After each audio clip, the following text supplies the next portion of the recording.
Assalamualaikum warahmatullahi wabarakatuh. Bertemu lagi dengan saya Nurlaidiah, mahasiswa dari Universitas Muhammadiyah Cirebon, program studi D3 Hubungan Masyarakat. Di video saya kali ini, saya akan menjelaskan mengenai materi periklanan dan IMC. Yang pertama yaitu mengenai peran periklanan dalam komunikasi pemasaran terpadu. Periklanan didefinisikan oleh Belsbach sebagai bentuk komunikasi non-personal berbayar tentang sebuah organisasi, produk, jasa, atau ide oleh sponsor yang teridentifikasi periklanan.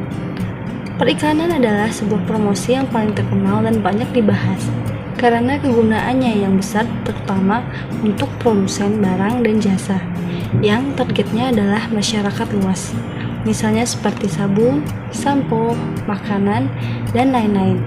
Periklanan merupakan salah satu alat penting dalam program komunikasi pemasaran terpadu karena periklanan masih dianggap sebagai media paling efektif dan efisien dalam menjangkau khalayak luas. Periklanan juga merupakan alat berharga dalam membangun ekuitas mereka atau perusahaan.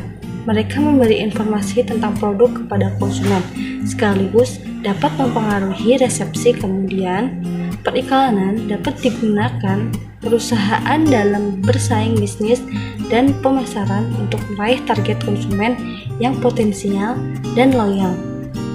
Selanjutnya yaitu mengenai jenis-jenis periklanan. Terdapat berbagai jenis periklanan yang dapat digunakan untuk meraih masyarakat umum sebagai konsumen. Di antaranya yaitu menurut Belsbach dan Bach, menurutnya periklanan dibagi dalam 3 kategori berdasarkan jenis produk, yaitu yang pertama national advertising, yaitu periklanan yang dilakukan oleh perusahaan besar yang produksinya menguasai hampir seluruh pasar di sebuah negara. Tujuannya adalah untuk menginformasikan atau mengingatkan konsumen akan sebuah produk. Contohnya seperti iklan yang muncul di televisi.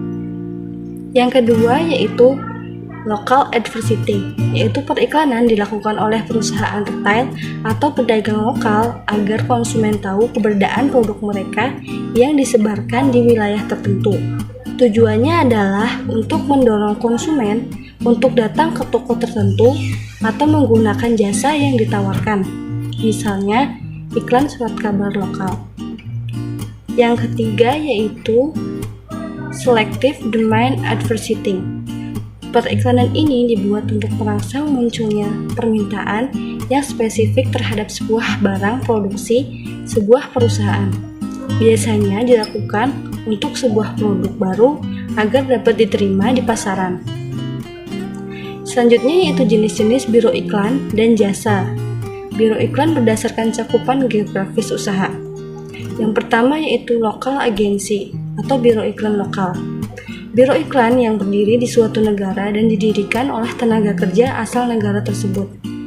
Lingkup kerja mereka termasuk melakukan evaluasi pemasaran dan saluran distribusi produk. Yang kedua yaitu regional and national agency atau biro iklan nasional dan regional. Biro iklan ini menangani klien yang memasarkan produk pada satu wilayah tertentu.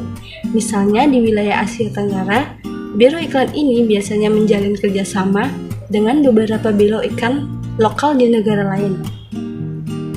Selanjutnya yaitu international agency atau biro iklan internasional.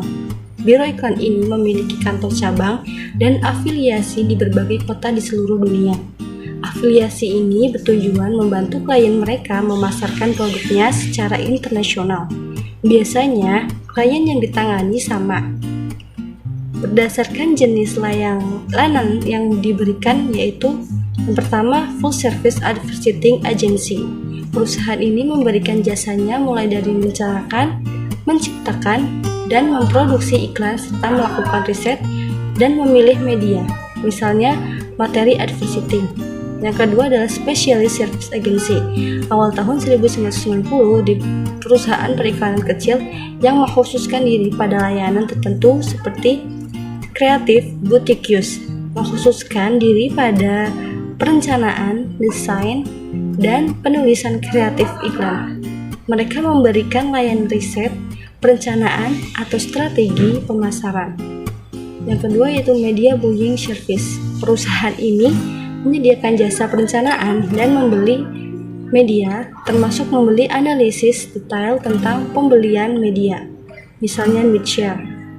Yang ketiga, interactive agency. Perkembangan internet yang pesat serta tingginya minat masyarakat terhadap komunikasi, pemasaran terpadu membuka peluang berdirinya perusahaan periklanan yang mengkhususkan diri pada pembuatan iklan atau situs internet. Yang selanjutnya, client service department, bagian bina usaha, merupakan penghubungan antara klien dengan perusahaan periklanan. Mereka tidak hanya melakukan kontak setiap hari dengan klien, tapi menerjemahkan keinginan klien pada bagian lain yang berhubungan dalam bentuk creative brief dan media brief. Pada beberapa biro iklan, bagian ini melakukan analisis kompetitor dan strategi produk. Selanjutnya yaitu media departemen atau bagian media. Media planning, bertugas untuk menyusun dan mempersiapkan strategi, membuat perencanaan, penjadwalan, pemeliharaan media serta memperkirakan besarnya anggaran yang diperlukan. Yang kedua, media buying bertanggung jawab melakukan negosiasi pemesanan dan pemberian media sesuai rencana media planner. Yang ketiga adalah media monitoring atau riset, bertanggung jawab mengawasi dan memonitor jadwal penayangan iklan sesuai pesanan serta memberikan data yang diperlukan oleh media planner. Yang terakhir yaitu kreatif departemen atau bagian kreatif, bertanggung jawab atas semua yang dihasilkan bagian kreatif dan memastikan kepuasan klien. Sekian video singkat yang saya sampaikan mengenai periklanan dan IMC. Semoga video ini bermanfaat.